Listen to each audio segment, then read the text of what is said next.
வணக்கம் நேயர்களே, நான் உங்கள் இன்ஜினியர் வெண்ணிலவன். என்னோட சைட்டில் வந்து பேஸ் பீம் வந்து ப்ரொவைட் பண்ணியிருக்கோம். அந்த பேஸ் பீமில் என்னென்ன எரர் பண்ணியிருந்தாங்க, நாங்கள் அதெல்லாம் எப்படி கரெக்ஷன் பண்ணணும், அதை பற்றி ஒரு சின்ன காணொளி. இதில் வந்து நம்ம பேஸ் பீம் வந்து பார்த்திங்கன்னா ஃபஸ்ட்டு டியூப்வெல்லுக்காக அந்த ஷட்டரிங் வேர் பண்ணிடணும். அதுக்கப்புறம் இதில் சென்டரில் போட்டிருக்க ரீன்ஃபோர்ஸ்மெண்ட்டுக்கு வந்து கண்டிப்பாக வந்து கவர் பிளாக் வச்சுருக்கணும். அவங்க ஃபிட்ரு அவங்க கவர் பிளாக் வைக்கலை.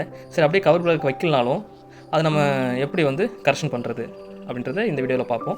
அதே டைமில் வந்து இந்த காலம் இருக்குல்ல, இந்த காலம் வந்து பார்த்திங்கன்னா காங்கிரீட்டுக்கு சென்டராக இருக்கணும். சரிங்களா? கவர் வச்சு கவர்ன்றது ஒரு பக்கத்துக்கு 20 mm சென்டிமீட்டரில் வந்து கவர் வந்து சென்டராக இருக்கணும். ஒரு வேளை கவர் இல்லை, ஷட்டரிங்கோட வந்து சாஞ்சி இருக்குது அப்படின்னா அதை நம்ம ஒரு முட்டுக்கழியை வச்சு நல்லா வந்து ஹோல்ட் பண்ணி நல்லா நெட்டி ஹோல்ட் பண்ணி கரெக்டாக வந்து சென்ட்ரலைஸ் பண்ணணும். அப்படி சென்ட்ரலைஸ் பண்ண விட்டுட்டிங்கன்னா மேலே வந்து பேஸ்மெண்ட்டுக்கு மேலே வந்து நீங்கள் வந்து 7 ஃபீட்டுக்கு காலம் ரைஸ் பண்ணுறப்ப ரொம்ப ட்ரபிளாக இருக்கும். பாக்ஸ் வச்சு ஃபிட் பண்ண முடியாது, காலம் பாக்ஸை வச்சு. அதே டைமில் வந்து பார்த்திங்கன்னா காலத்தில் வந்து இந்த ரீன்ஃபோர்ஸ்மெண்ட் வந்து சென்ட்ரலைஸாக இருக்காது.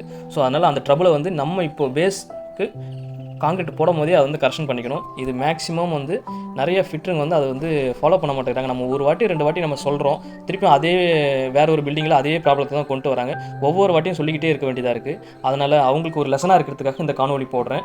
இது வந்து மற்ற வீட்டு ஓனருங்க பார்க்கும் போதும் அவங்கக்கிட்ட வந்து இதை வந்து சொல்லுங்கள், இதை வந்து கிளியராக வாட்ச் பண்ணுங்கள். இது ரொம்ப ரொம்ப வந்து இம்பார்ட்டன்றது.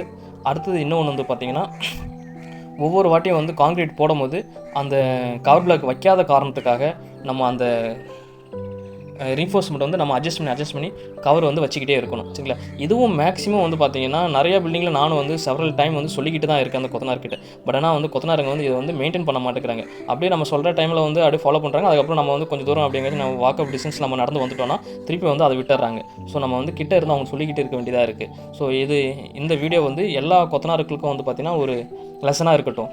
தயவு செஞ்சு நீங்கள் ஒவ்வொரு வாட்டியும் வந்து பார்த்திங்கன்னா இதில் கவர் பிளாக் வைக்கலை, ப்ரொவைட் பண்ணல அப்படின்னா இதை வந்து இந்தமாரி வந்து நீங்கள் கம்பியை வந்து நீங்கள் தூக்கி விட்டுக்கிட்டே இருக்கணும். சரிங்களா? ஏன்னா கவர் வந்து ரொம்ப காங்கிரீட்டுக்கு முக்கியம். ரீன்ஃபோர்ஸ்மெண்ட்டுக்கும் காங்கிரீட்டுக்கும் வந்து பார்த்திங்கன்னா கவர் வந்துட்டு ரொம்ப ரொம்ப இம்பார்ட்டன்ட். அப்படி இருந்தால் தான் அதோட ஸ்ட்ரென்த் வந்து ஈஸியாக இருக்கும் எடுக்கிறதுக்கு. இல்லைனா வந்து அது ஒரு இடத்துல பிரேக்கப்பில் தான் இருக்கும், கண்டினியூட்டியாக இருக்காது. காங்கிரீட்டோட ஸ்ட்ரென்த் வந்து கண்டினியூட்டியாக இருக்காது. ஃபார் எக்ஸாம்பிள், இப்போ இந்த ஒரு பாண்டை வந்து காங்கிரீட் வந்து போர் பண்ணிவிட்டு இப்போ அவர் வந்து தூக்கி அட்ஜஸ்ட் பண்ணுறாருல, அந்தமாரி வந்து ஒவ்வொரு வாட்டியும் வந்து நம்ம தூக்கி அட்ஜஸ்ட் பண்ணி கரெக்ஷன் பண்ணிக்கணும். சரிங்களா? இதான் வந்து குட் மெத்தடு. அதை நீங்கள் எல்லா வீட்டு ஓனரும் எல்லா மேஸ்திரி கொத்தனாருங்களும் இதை கொஞ்சம் ஃபாலோ பண்ணுங்கள். இந்த எரரை வந்து திருப்பி பண்ணாதீங்க. எனக்கு தெரிஞ்சு நான் வந்து ஒரு 14 வருஷமாக அந்த ஃபீல்டில் இருக்கேன். இது வரைக்கும் நான் சொன்னதை வந்து திருப்பி புதுசாக தான் கொத்தனாருங்க யாருமே கேட்குறாங்க. கொத்தனாருங்க வந்து இது லெசன் பண்ண மாட்டேங்கிறாங்க. அதுமாரி ஒவ்வொரு வாட்டியும் வந்து காலம் காதடைப்பை வந்து நல்லா காம்பேக்ஷன் பண்ணுங்கள். ஆனால் ஓவர் காம்பேக்ஷன் பண்ணிக்கிட்டிங்கன்னா காலம் காதடைப்பை வந்து விரிஞ்சு போயிடும். இப்போ இது வந்து பார்த்திங்கன்னா ஓவர் காம்பேக்ஷன் பண்ணிங்கன்னா காலம் காதடைப்பு ஷட்டரிங் வந்து பார்த்திங்கன்னா விரிஞ்சு போயிடும். ஸோ அதனால் அதையும் மெயின்டைன் பண்ணிக்கோங்க. Thank you friends. அடுத்த வீடியோவில் வந்து உங்களை வந்து நான் சந்திக்கிறேன். எரரை வந்து எப்படி திருத்தலான்னு, அந்த எரரை எப்படி மெயின்டைன் பண்ணி ஃபாலோ பண்ணுறதுன்னு வந்து கொஞ்சம் ஃபாலோ பண்ணிக்கிங்க. தேங்க்யூ. இது யாரையும் மனசை புண்படுத்துறதுக்காக நினைக்காதீங்க. முக்கியமாக கொத்தனார் மனசை புண்படுத்துறதுக்காக இந்த வீடியோ போடல. ஆனால் கொத்தனார் இது லெசன் எடுத்து திருந்தணும் அப்படின்றதுக்காக நான் ஒரு இன்ஜினியராக வந்து என்னோடய டியூட்டி நான் சொல்லுவேன். சரிங்களா? சொல்லுவேன்.